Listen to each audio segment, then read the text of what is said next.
श्रियः कुरूणामधिपस्य पालनी प्रजासु वृत्तिं यं युङ्गक्तवेदितुं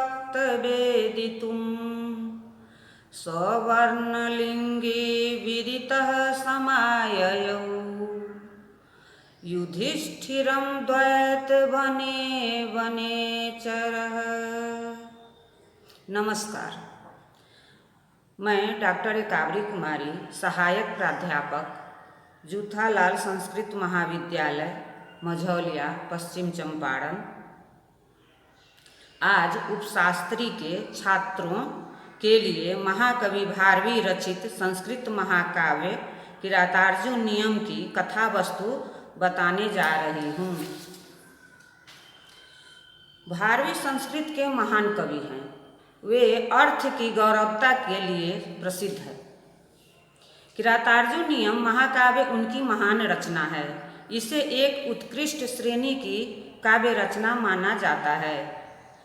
इनका काल 6ठी-7वीं शताब्दी बताया जाता है। यह काव्य किरात रूपधारी शिव एवं पांडुपुत्र अर्जुन के बीच धर्म युद्ध तथा वाद वार्तालाप पर केंद्रित है। महाभारत के वन पर्व पर आधारित इस महाकाव्य में 18 सर्ग है।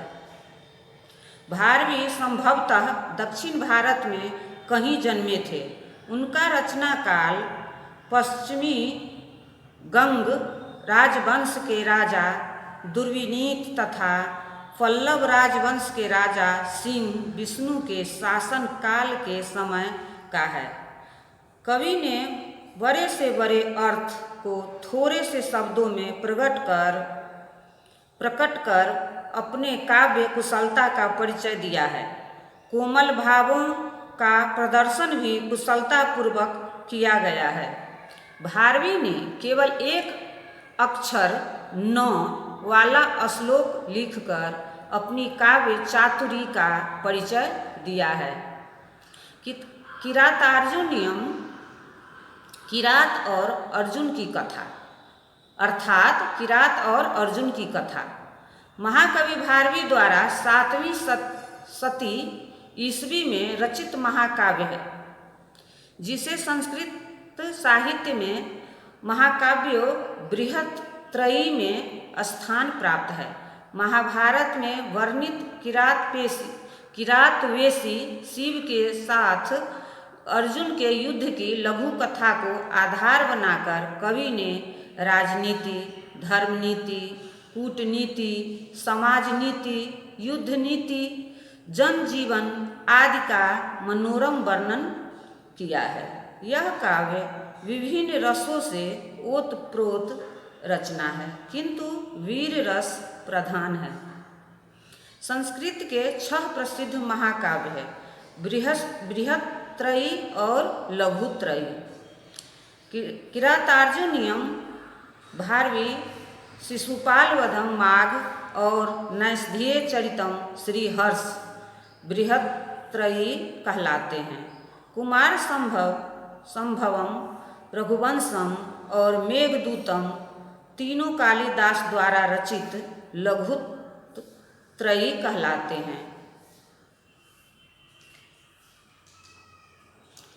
किरातार्जुनीयम भारवी की एकमात्र उपलब्ध कृति है, जिसमें एक सांगोपांग महाकाव्य का मार्ग प्रशस्त किया।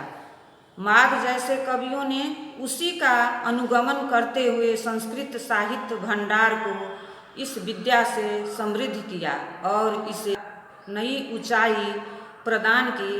कालिदास के लघुत्रयी और अश्वघोष के बुद्धचरितम में महाकाव्य की जिस धारा का दर्शन होता है, अपने विशिष्ट गुणों के होते हुए उसमें वह विशदता और समग्रता नहीं है, जिसका सूत्रपात भारवी ने किया। संस्कृत में किरातार्जुनीयम की कम से कम 37 टीकाएँ हुई हैं, जिसमें मल्लीनाथ की टीका घंटापथ सर्वश्रेष्ठ है। सन 1912 में कार्ल कैपलर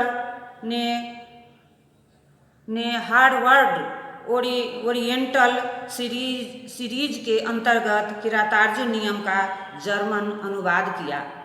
अंग्रेजी में भी इसके भिन्न भिन्न भागों में 6 से अधिक अनुवाद हो चुके हैं। राजनीति और व्यवहार नीति में भारवी के विशेष रुझान के चलते यह युक्त ही था कि वे किरातार्जुन नियम का कथानक महाभारत से उठाते हैं।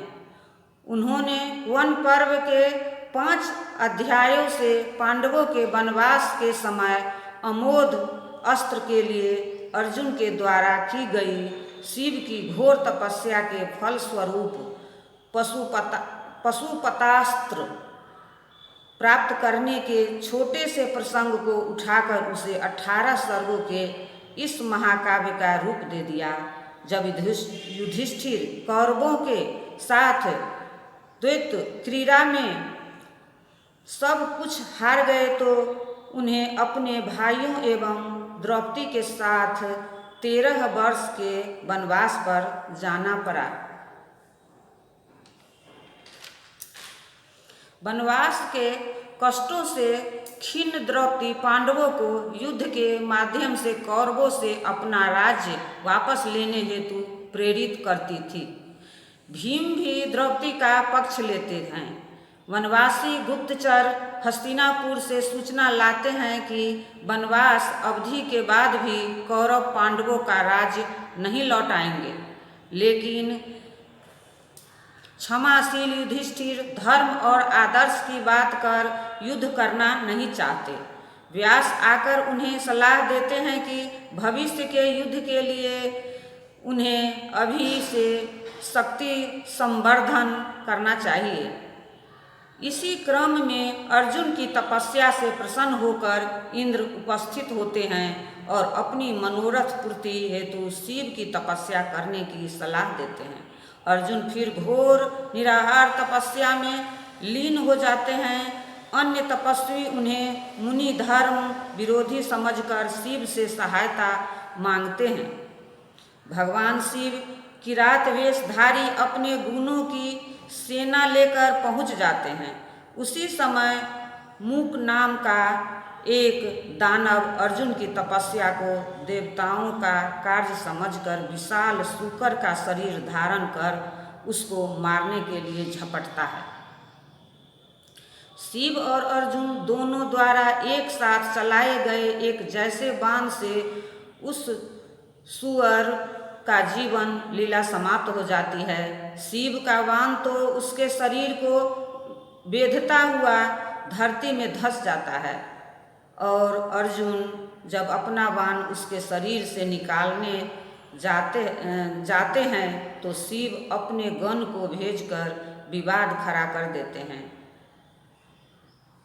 परिणामतः दोनों के बीच युद्ध आरंभ हो जाता है।